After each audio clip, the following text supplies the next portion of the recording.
Hello friends, कैसे आप लोग? उम्मीद करते हैं आप लोग इस सेशन का फ़ायदा उठा रहे होंगे। चलिए, ये टेस्ट फॉर ये कौन सा है फ्रेंड्स? ये चौथा टेस्ट सीरीज है। चलिए, ये साइंस का चल रहा था जो ग्रुप डी और जेई के लिए बहुत इंपॉर्टेंट मायने रखता है साइंस से, खास करके फिजिक्स।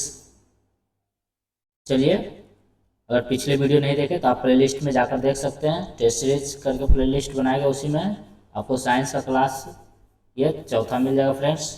चलिए 61 से अब इसमें देखते हैं। पर्वतीय क्षेत्रों में जल का क्वथनांक क्या होगा?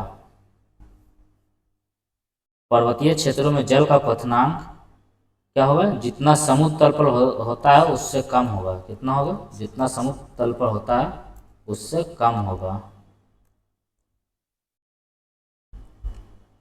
इसका राइट आंसर क्या आ जाएगा?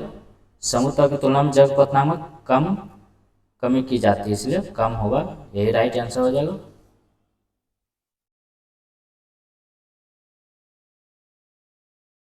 चलिए 62, गतिज ऊर्जा किस पर निर्भर करती है?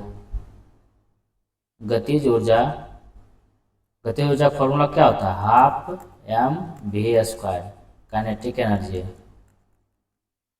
ये मास पे भी डिपेंड करता है और वेग पे भी डिपेंड करता है। गतिशील पिंड के वेग तथा भार दोनों पे। भार भार एम जी होता है, तो ये भार का फॉर्मूला ये होता है। तो एम पे डिपेंड करेगा तो मतलब भार पे भी डिपेंड करेगा, मतलब दोनों पे डिपेंड करेगा। चलिए 62 हो गया। 63, किसी पदार्थ में ताप परिवर्तन के दौरान संभारित ऊष्मा ऊर्जा किस रूप से संग्रहित होती है? किस रूप से संग्रहित होती है? यह गतिज ऊर्जा के रूप में। किस रूप में? गतिज ऊर्जा के रूप में। किस रूप में? गतिज ऊर्जा के रूप में, याद रखिए फ्रेंड्स। एक तोप फायरिंग के बाद पीछे क्यों हटती है? एक तोप फायरिंग के बाद पीछे क्यों हटती है? यह न्यूटन की गति का तीसरा नियम। आगे धक्का देगा, पीछे की ओर ये धक्का देगा, क्योंकि संवेग दोनों इक्वल होना चाहिए। इसलिए एक तोप जब फायरिंग करता है तो आगे की ओर गोला फेंकाता है, पीछे की ओर मशीन धक्का पीछे आता है। सौर ऊर्जा रासायनिक ऊर्जा में किस समय बदलती है? सौर ऊर्जा रासायनिक ऊर्जा में यह प्रकाश संश्लेषण में बदलती है। किसमें? प्रकाश संश्लेषण में। सौर ऊर्जा किसके द्वारा उत्पन्न होती है? सौर ऊर्जा किसके द्वारा उत्पन्न होती है? यह संलयन प्रक्रिया द्वारा। सौर ऊर्जा में नाभिकीय संलयन प्रक्रिया, नाभिकीय संलयन द्वारा हाइड्रोजन बम का निर्माण किया जाता है, विखंडन द्वारा परमाणु बम का।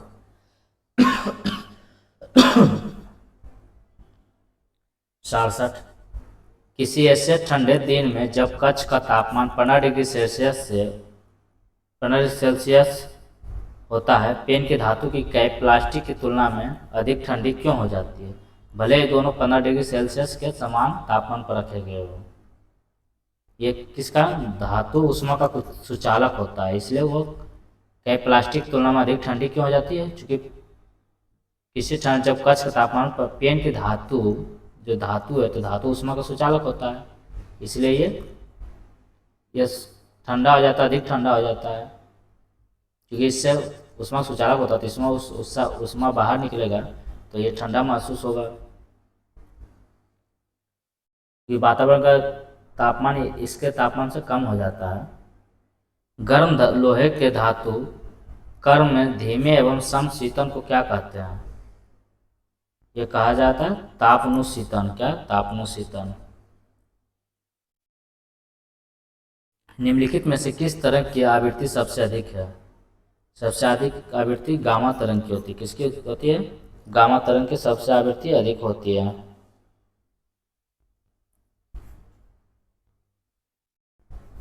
चलते हैं आगे।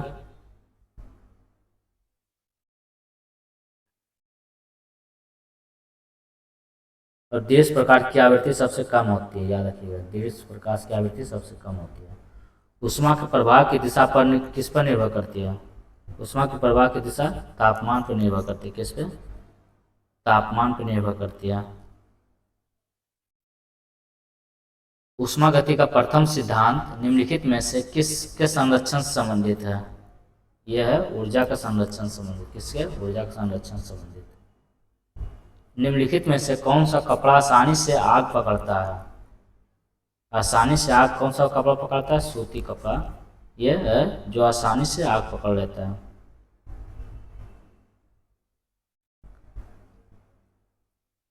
प्रतिध्वनि सुनने के लिए न्यूनतम दूरी कितनी होनी चाहिए? बहुत इंपॉर्टेंट है। प्रतिध्वनि सुनने के लिए न्यूनतम दूरी कितनी होनी चाहिए? ये 17 सेंटीमीटर। कितना होना चाहिए? 17 मीटर की दूरी पर प्रतिध्वनि सुनने पर 17 मीटर। यदि विलंब सेकंड के 1/15 भाग की तुलना में कम हो तो मानव कान प्रत्यक्ष मूल ध्वनि और प्रतिध्वनि में अंतर नहीं कर सकते हैं। शुष्क वायु में ध्वनि का वेग कितना होता है? 343 मीटर पर सेकेंड होता है। इसका एग्जैक्ट वैल्यू होता है 17.2 मीटर से अधिक दूरी पे होना चाहिए, ग्रेटर देन इक्वल टू। इससे greater than equal to 17.2 metre या इससे बड़ा है। चलिए यहाँ ऑप्शन 17 है। 17 न्यूनतम दूरी 17.2 मीटर होता है। निम्नलिखित में से सूर्य तथा पृथ्वी से विकिरित ऊष्मा के अवशोषण के लिए सबसे आवश्यक क्या है? सबसे आवश्यक है CO2। क्या है? Carbon dioxide. शुद्ध जल किस तापमान पर जम जाता है? शुद्ध जल किस तापमान पर जम जाता है? शुद्ध जल 32 डिग्री फ़ारेनहाइट पे। फ़ारेनहाइट बोला है तो 32 डिग्री फ़ारेनहाइट पे या 0 डिग्री सेल्सियस। F-32/9 और C/5 ये फॉर्मूला बताए थे। F-32/5 F-32/9 बराबर C/5। C/5 बराबर F-32/9। ये फॉर्मूला पे जब C 0 होगा तो F बराबर 32 पे ये जम जाएगा। चलिए आगे चलते हैं। निम्नलिखित में से कौन सी ऊष्माक्षेपीय प्रतिक्रिया विशेषता है? ऊष्माक्षेपी प्रतिक्रिया विशेषता है ऊष्मा का उत्सर्जन। एक ऊष्माशोषी प्रतिक्रिया क्या होती है? ऊष्मा का शोषी मतलब शोषण होता है। एक ऊष्माशोषी प्रतिक्रिया क्या होती है? यह प्रतिक्रिया जिसमें ऊष्मा अवशोषित होती है। निम्नलिखित में से ध्वनि स्वर मान पिच को कौन निर्धारित करता है? पिच को कौन निर्धारित करता है? आवृत्ति निर्धारित करता है। कौन? आवृत्ति निर्धारित करता है। पिच को कौन निर्धारित करता है फ्रेंड्स? ये आवृत्ति।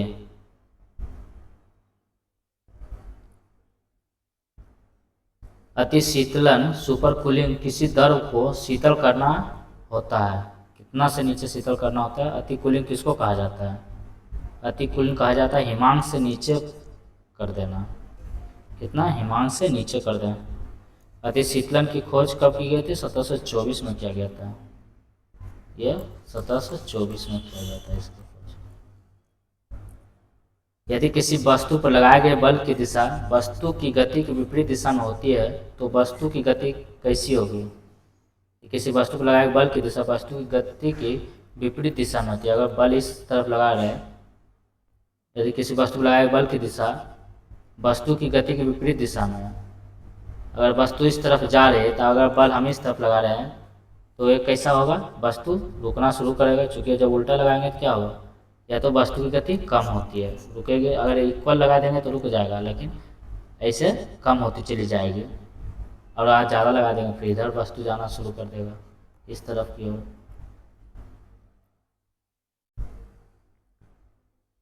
एक स्वतंत्र रूप से गिरने वाला कोई वस्तु अंततः जमीन तक पहुंचकर रुक जाता है, तब क्या होता है?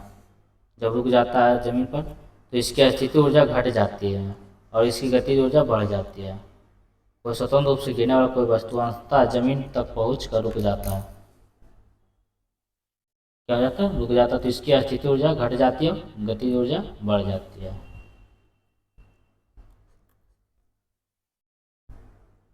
एक घड़ी की कमानी में ऊर्जा कैसी होती है? एक घड़ी की कमानी में ऊर्जा स्थिति ऊर्जा होती है। कौन सी ऊर्जा होती है? स्थिति ऊर्जा। चाबी वाली घड़ी में भी चाबी के अपनी स्थिति ऊर्जा का कारण ही होता है, स्थिति ऊर्जा को गति ऊर्जा में बदल देता है। चलिए 43, दो निकायों के मध्य ऊष्मा के प्रवाह की दिशा निम्नलिखित में से किस पर निर्भर करता है? ऊष्मा के प्रवाह की दिशा ये किस पर निर्भर करता है? ये उनके ताप पे। किस पे? उनके ताप पे। लकड़ी की एक चम्मच को आइसक्रीम के प्याले में डुबोया गया है, इसका दूसरा सिरा क्या होगा? लकड़ी का चम्मच है वो आइसक्रीम के प्याले में डुबोया गया, तो इसका दूसरा सिरा क्या होगा? ये ठंडा नहीं होगा, क्योंकि लकड़ी का है तो उसमें को कुचालक होगा तो ठंडा तो होगा नहीं। इसलिए अगर वही स्टील का या लोहा का धातु का रहता तो वो फिर ठंडा हो जाता या फिर गर्म हो जाता, गर्म वाला चीज में डालते तो। वातावरण के भीतर क्षैतिज ऊष्मा अंतरण को क्या कहते हैं? वातावरण के भीतर क्षैतिज ऊष्मा अंतरण को अवशोषण कहा जाता है। क्या? अवशोषण। जब जल जम जाता है तो उसका घनत्व क्या होता है? जब जल जम जाता है तो उसका घनत्व घटता है। क्या होता है? घटता है। खाद्य ऊर्जा को किस इकाई में माप सकते हैं? खाद्य ऊर्जा को कैलोरी में माप सकते हैं। किसमें? कैलोरी में माप सकते हैं। घर्षण निम्नलिखित में से किससे कम किया जा सकता है? घर्षण किससे कम किया जा सकता है? सतह को चमकाकर और अस्निग्ध कार्यों के प्रयोग से। ये क्षेत्रफल कम करके नहीं है, सिर्फ 1 और 2 होगा। क्या होगा? सिर्फ 1 और 2।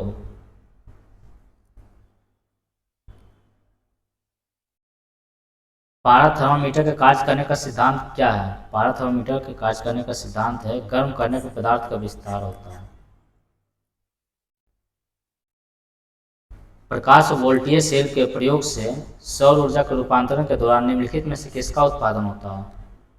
सौर ऊर्जा के रूपांतरण के दौरान विद्युत ऊर्जा का रूपांतरण होता है। किसका उत्पादन होता है? विद्युत ऊर्जा का उत्पादन होता है। स्वचालित वाहनों में द्रव चालित ब्रेकों का उपयोग वस्तुतः किस नियम का सीधा अनुप्रयोग है? ये सीधा अनुप्रयोग पास्कल का नियम का। किसका? हाइड्रोक्लोरिक पास्कल का नियम का। 20 हर्ट्ज से कम आवृत्ति ध्वनियों को क्या कहा जाता है? जिसको हम सुन नहीं सकते। 20 हर्ट्ज से 20,000 हर्ट्ज तक ही सुन सकते हैं, या 20 किलो हर्ट्ज तक, या इसको बोल सकते हैं 20 किलो हर्ट्ज। किलो को बदलेंगे तो 10,000 से गुना होगा, वही किया गया है। 20 हर्ट्ज से इसको प्रासर्व तरंग बोल देते हैं और इसको अवसर्व तरंग बोला जाता है। क्या बोला जाता है? अवसर्व तरंग, जिसको हम सुन नहीं सकते हैं। हमारा मनुष्य का श्रवण शक्ति कितना? 20 हर्ट्ज से 20,000 हर्ट्ज तक ही है, इस बीच के रेंज में है। कौन सा संपर्क बल के कारण वस्तुओं की गति की अवस्था में परिवर्तन आता है? वस्तुओं की गति की अवस्था में परिवर्तन आता है, ये घर्षण बल के संपर्क के कारण। किसी वस्तु की सतह के लंबवत लगने वाले बल को क्या कहा जाता है? किसी वस्तु के सतह के लंबवत लगने वाले बल को प्रणोद या थ्रस्ट कहा जाता है। क्या कहा जाता है? प्रणोद या थ्रस्ट। एक थर्मामीटर का उपयोग को मापने के लिए किया जाता है। एक थर्मामीटर का उपयोग को मापने के लिए ताप का प्रयोग किया जाता है। टेम्परेचर से ही पता चलता है।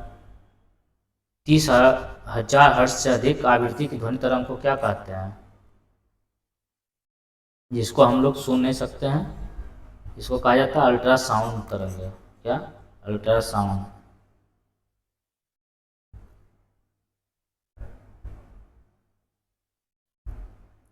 प्रसार तरंग है, जिसको चमगादड़ द्वारा किस प्रकार ध्वनि उत्पन्न होता है? चमगादड़ द्वारा यह अल्ट्रासोनिक तरंग उत्पन्न करता है, 20,000 से हर्ट्ज से ऊपर करता है।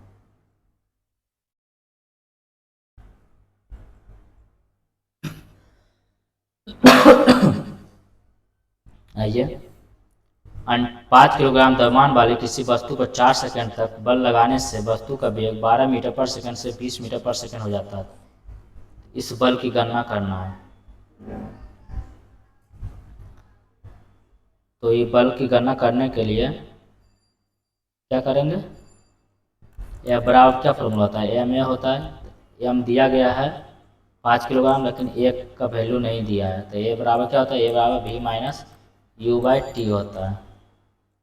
तो भी कितना है, प्रारंभिक वेग 12, अंतिम वेग मतलब लास्ट वेलोसिटी कितना, बी 20 है, 20 माइनस 12, टाइम कितना 4, कितना हो गया, ये टाइम था, तो कितना 8/4 यानी 2 सेकेंड हो गया। 2 सेकेंड स्क्वायर, ये तुरंत निकाला तो 2 मीटर पर सेकेंड स्क्वायर हो गया, ये 2 मीटर पर सेकेंड स्क्वायर। क्या हो गया, ये त्वरण है तो मीटर पर सेकेंड स्क्वायर होगा, मीटर पर सेकेंड स्क्वायर। तो मास कितना है 5, ये कितना है 2 है, कितना हो गया 15-10 किलोग्राम मीटर पर सेकेंड स्क्वायर, मतलब न्यूटन जिसको बोलते हैं। कितना हो जाएगा इसका राइट आंसर, 10 न्यूटन। 20 वाट अनुमतांक वाले तंतु द्वारा मुक्त ऊष्मा कितनी होगी यदि 2 सेकंड के लिए चालू रखा जाता है। यदि उसे 2 सेकंड के लिए चालू रखा जाता है तो कितनी ऊष्मा होगी, यह 40 होगी। कितनी होगी, 40 होगी।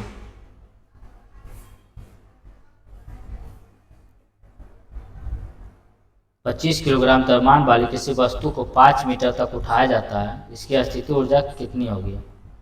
स्थिति ऊर्जा फॉर्मूला आता है mgh, m वैल्यू 25 है, जी कितना दिया गया है 10 है, और h कितना उठाया 5 मीटर, कितना हो जाएगा 25 है यानी 1250, कितना हो जाएगा 1250।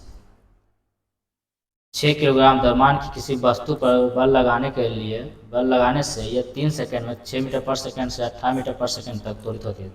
बल का परिमाण वही पूछ रहा है, एफ बराबर एम है, ये पहले निकालना है, ए बराबर वी माइनस यू। तो वी कितना पहला है 18 है, दूसरा पहला वेग कितना है 6 है, और समय कितना है 3 सेकंड है, कितना हो जाएगा 8 में 6 4 आ जाएगा।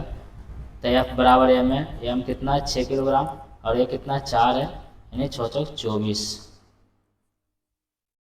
कितना आ जाएगा इसका 24 न्यूटन। औसत को हम कुल उपयोग की गई ऊर्जा को कुल किए गए समय से विभाजित कर प्राप्त कर सकते हैं। औसत को हम कुल उपयोग की गई ऊर्जा को कुल किए गए समय से विभाजित करके प्राप्त कर सकते हैं। हम क्या मतलब W/T हम किससे, अगर उपयोग की कुल ऊर्जा मतलब W हम मान लेते हैं, और उसके समय से विभाजित करेंगे T, तो ये किसका फॉर्मूला होता है, P का फॉर्मूला होता है, P और W/T यानी पावर का होता है। ये शक्ति का हो जाता है, किसका, शक्ति का। 1 किलो वाट हर्ट्ज कितना होता है 3.6 इंटू 10⁶ जूल के बराबर, कितना हो जाएगा 3.6, ये 10⁶ है फ्रेंड्स, ये पावर में है। किसी वस्तु पर लगाए गए बल तथा बल लगाने के समय का गुणनफल वस्तु के किसमें परिवर्तन के बराबर है। किसी वस्तु पर लगाए गए बल तथा बल के लगाने के समय के गुणनफल के वस्तु के किसमें परिवर्तन के बराबर है। यह संवेग में, किसमें, संवेग में, यह T से करेंगे, यह m है, ये T है, तो ये m में क्या होगा, ये को V/T² लिखेंगे, ये T से T कैंसिल, कितना हो जाएगा m V/T, तो इसको लिख सकते हैं ये V/T होगा, सॉरी ये V/T होगा सिर्फ, ये S/T² होगा, V/T ही सिर्फ होगा, क्योंकि त्वरण को वेग बटे समय ही करेंगे तो T से T कैंसिल हो गया, यहाँ पे T होगा नहीं, तो क्या हो जाएगा तो ये सिर्फ एम भी बचेगा। एम भी यही तो पी के बराबर हुआ ना, संवेग के बराबर। संवेग का फॉर्मूला होता है ना मास गुना वेलोसिटी, ये संवेग हो गया। तरंग में माध्यम के कण अपनी माध्य स्थितियों पर तरंग संचरण की दिशा के समानांतर गति करते हैं। किसके समानांतर गति करते हैं?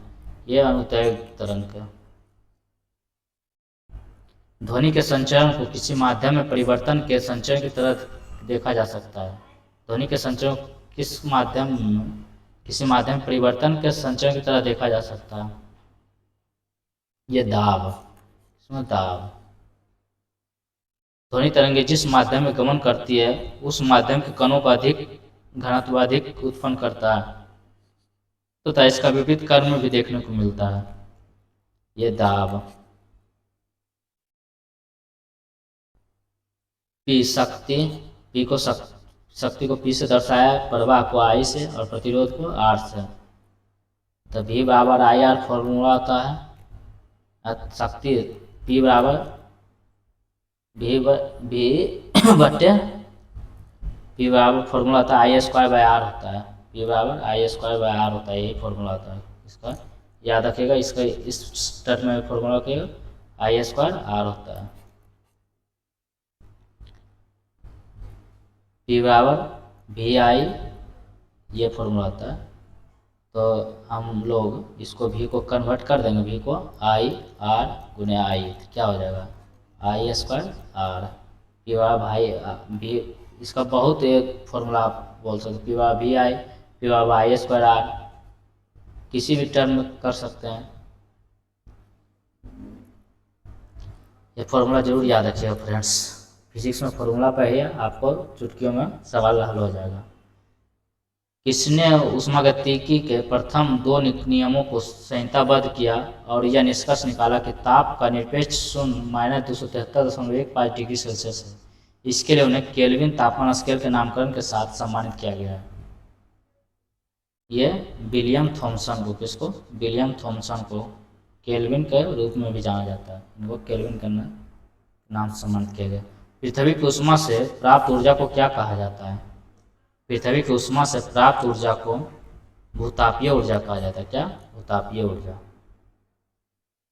ध्वनि की तीव्रता मापने की इकाई को क्या? डेसिबल। ध्वनि की तीव्रता को डेसिबल में मापा जाता है।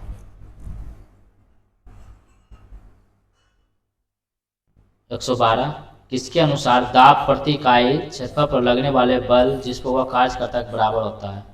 प्रति इकाई क्षेत्रफल पर लगने वाले बल को क्या कहा जाता है? दाब कहा जाता है। ये किसका नियम हो जाता है? ये हो जाता है पास्कल का नियम। प्रति इकाई क्षेत्रफल पर लगने वाले बल को दाब कहा जाता है। ये बल प्रति इकाई क्षेत्रफल पर लगने वाले बल को दाब कहा जाता है। ये पास्कल का सिद्धांत है।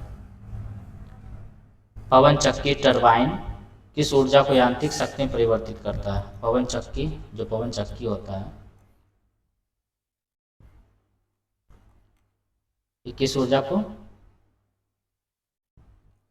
ये करता है? तो ये गतिज ऊर्जा को यांत्रिक ऊर्जा में, किसमें? ये गतिज ऊर्जा यांत्रिक ऊर्जा में। इसमें कॉमन सेंस भी लगा है तो फ्रेंड्स, ये घूमता है, ये घूमने के कारण इससे फिर गतिज ऊर्जा को ये यांत्रिक ऊर्जा में बदलता है। जो गतिज हवा इससे आता है वेग को, ये गतिज रहता है। गतिज ऊर्जा फिर घूमना शुरू कर देता है तो यंत्र में बदल जाता है, यांत्रिक ऊर्जा में बदल जाता है। फिर यांत्रिक ऊर्जा से विद्युत ऊर्जा में कन्वर्ट होता है। बाष्पीकरण और दर्पण की संयुक्त प्रक्रिया को क्या कहा जाता है? बाष्पीकरण और दर्पण की संयुक्त प्रक्रिया को ओसावनीकरण कहा जाता है। क्या कहा जाता है? ओसावनीकरण। क्या? ओसावनीकरण। इसमें बाष्पीकरण संघनन दोनों प्रक्रिया होता है। तैराक को पानी में तैरने के लिए कौन सा बल मदद करता है? पानी में तैरने के उत्प्लावक बल, जो ऊपर की ओर ढकेलता है पानी से। किसी औसत वयस्क व्यक्ति के लिए ध्वनि की सर्व सीमा, अभी हम ऊपर देखे थे, 20 हर्ट्ज से 20,000 हर्ट्ज तक। आइए 17 अल्ट्रासोनिक ध्वनियाँ वे ध्वनियाँ होती है जो आवृत्तियाँ होती है। अल्ट्रासोनिक मतलब 20,000 हर्ट्ज से अधिक या 20 किलो हर्ट्ज से अधिक, यही हो जाएगा। विस्तार गर्मियों के दौरान एफिल टावर को और लंबा कर देता है। विस्तार के कारण गर्मियों के दौरान एफिल टावर को और लंबा कर दिया जाता है। ये किस लिए किया लंबा होता है? ये ताप के कारण, ताप प्रसार होता है गर्मी में। देखते होंगे रेलवे ट्रैक को भी बीच बीच में थोड़ा सा गैप करके जोड़ा जाता है, पटरी को गैप, दो पटरियों के बीच जो जहाँ पे ज्वाइंट होता है वहाँ पे देखते होंगे इस तरह ज्वाइंट कर देता है और बीच बीच में गैप छोड़ देता है, ताकि गर्मियों के मौसम में प्रसार होने पे ये पटरी टेढ़ा ना हो, यानी टेढ़ा ना होने तो इस स्पेस रहेगा तो ये सीधा यहाँ सट जाएगा। तो इस जितना भी थोड़ा सा प्रसार होगा, थोड़ा बहुत सा प्रसार होता है, इसलिए गैप छोड़ा जाता है ताकि पटरी टेढ़ा ना हो, वो अपने मैनेज कर ले इस गैप को भरकर। भौतिकी में वह कौन सा नियम है जो यह कहता है कि समान ताप और दाब की स्थिति में सभी गैसों का समान आयतन में अणुओं की संख्या समान होती है? भौतिकी वह कौन सा नियम जो कहता है कि समान ताप और दाब की स्थिति में सभी गैसों का समान आयतन में अणुओं की संख्या समान होती है? ये एवोगाड्रो का नियम कहता है। किसका नियम? एवोगाड्रो का नियम। निम्नलिखित में से कौन सा कथन औसत है? औसत कथन, दाब की मापनीय इकाई को मीटर में निरूपित किया जाता है, ये गलत है। पास्कल में। पदार्थ छोटे छोटे कणों का बना होता है, वाष्पीकरण के कारण शीतलन होता है। पीतल 30% जस्ता और 70% तांबे का बना होता है। यहाँ पे देखिए पीतल, तांबा और जस्ता का मिश्रण है, ये भी याद रखिएगा। इसका ये आंसर ये हो जाएगा, औसत का कहा चुनना। हवा में ध्वनि का वेग कितना होता है? हवा में ध्वनि का वेग अभी ऊपर हम देखे थे कितना, 343 मीटर पर सेकेंड। टॉर्क एक इकाई है, टॉर्क किसकी एक इकाई है? टॉर्क की एक इकाई है ये दाब की, इसकी टॉर्क दाब की। मिलिकन के तेल बूंद प्रयोग में तेल की बूंदों पर एक ऐसा बल आरोपित किया जाता है जिसकी प्रकृति निम्न में से किस श्रेणी में नहीं आती है? इसकी प्रकृति ये अस्थिर चुंबकीय श्रेणी में नहीं आती है। 25, 24 निम्न में से किसकी कंपन विषम हार्मोनिक्स की उत्पत्ति करते हैं? ये एक बूंद आर्गन पाइप में एक वायु स्तंभ। निम्न में से कौन सी ऐसी प्रक्रिया है जिसमें गर्म कम सघन पदार्थ ऊपर की ओर उठते हैं तथा उन्हें ठंडे अधिक सघन पदार्थों द्वारा प्रतिस्थापित कर दिया जाता है? यह संवहन, कन्वेक्शन। बल की दिशा में विस्थापन के साथ बल के गुणन द्वारा क्या निरूपित होता है? बल की दिशा में विस्थापन के साथ बल के गुणन द्वारा क्या होता है? यह कार्य होता है। किसका फॉर्मूला हो जाता है फ्रेंड्स? यह कार्य का फॉर्मूला हो जाता है, W/F/s। ये डेल्टा S होता है, विस्थापन होता है, मतलब डिफरेंस दूरी। जैसे ये दूरी और ये दूरी में विस्थापन पूछेगा, इस तरह चला एक बार इस तरह चला तो विस्थापन ये हुआ, लेकिन दूरी पूछेगा तो अगर सबसे लॉन्गेस्ट दूरी ये हो जाएगा, और विस्थापन पूछेगा तो विस्थापन शॉर्टेस्ट डिस्टेंस होता है, क्या हो जाएगा? कार्य हो जाएगा। बल के प्रयास का घातांक कितना होता? घातांक 10⁻16 मीटर होता है। बल के प्रयास का घातांक ये 10.18 मीटर कोटि का होता है। कितना? 10.18 मीटर कोटि। ये 10.18 मीटर कोटि इसका दुर्बल नाभिकीय होता है, 10.18 मीटर है।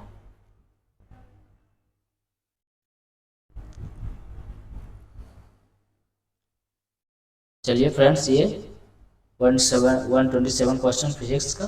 चलिए अब हम लोग अगले वीडियो में फिर इससे आगे करेंगे। चलिए फ्रेंड्स, ये साइंस टेस्ट सीरीज का ये चौथा क्लास था फ्रेंड्स, इसलिए आप लोग बढ़िया से टेस्ट दीजिए फ्रेंड्स और अच्छे से आप इसका लाभ उठाइए। चलिए फ्रेंड्स, वीडियो को लाइक कर दीजिए और चैनल को सब्सक्राइब करके बेल आइकन दबा दीजिए ताकि आपको नोटिफिकेशन टाइम पे मिलता जाए।